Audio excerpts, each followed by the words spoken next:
Did y'all see Allan Green get knocked the fuck out by Kessler the other day, man? That shit was a brutal knockout. That shit caught me off guard. I'm not gonna even lie, man. The first round was a good round. I think that Allan Green controlled the first round with his jab, and he was able to drop Mikkel Kessler. But Mikkel Kessler, he looked good in the first round too. You know, he was looks like he was just trying to find his timing, but he always looked like he was in the fight. But once he got dropped, I think that that was Allan Green's only opportunity to get him out of there, and he failed. You know, he didn't throw the right punches. And for the type of power that Allan Green has, because Allan Green has power, and for the type of power that he has, once he has you hurt, nobody should ever be able to make it out of that. You know, when you see them fighters, like, let's take Adrian Broner, for example. Okay, when Broner has you hurt, you're done. You're gone. You're not going to recover. He's going to get you out of there. You know, he has that killer instinct. And Allan Green, for some reason, he just don't have it, man, for the type of power that he has. And I've never really been a big fan of him anyway. You know, back in the day, I did see him, and I said, you know what, I'm going to remember his name because he looks like he's going to be good. But then he ran into Edison Miranda. And remember how he always used to look down at the ground? He would always look down at the ground like, that's where I want to end up right there.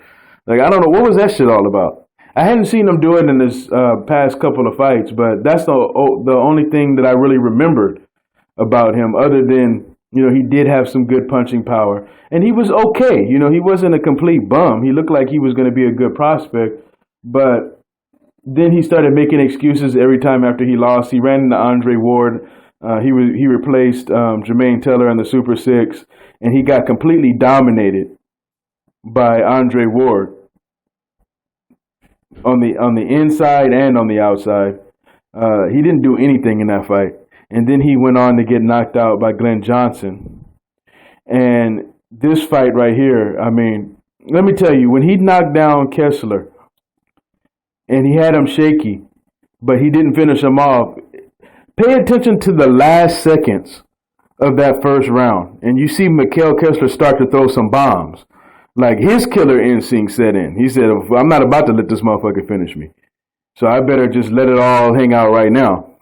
And little do you know, man, the second round came, and he started landing his left hook at will, and he started landing some bombs on Allan Green. And the thing with Allan Green is he really doesn't have any defense, man. His defense is garbage. Because the only thing that he does is he leans down to his right. And when Mikkel Kessler had him against the ropes, there was one time where Mikkel was throwing a punch, and the only thing Allan Green did was turn his head away from the punch. That's all he did. He didn't put his hands up. He didn't try to duck under the punch or anything. He just closed his eyes and turned his head. Okay, he was bounding. Once I saw that, I think that was in the second or third round. Once I saw him do that, I said, oh, this motherfucker's about to be out of here, man. And I think the beginning of the fourth round came, and then that's when he got Jermaine Teller, man. I was like, damn, that was a brutal-ass knockout. So I think that he should retire now. I don't think that there's anything else that he can really do. It's going to take him too long to pick himself back out of this. 2 knockout losses in a row, as far as I know. I don't know if he fought anybody since Glenn Johnson. But two knockouts like that, man, it's over. It's a wrap. I haven't seen anybody really come back after 2 knockouts like that. You know, these weren't the referees stopping in and flagging off the fight. These were knockouts that he suffered. So when you suffer knockouts like that, you really need to start thinking, and you don't want to end up permanently damaged. So I think he should just go ahead and retire, man.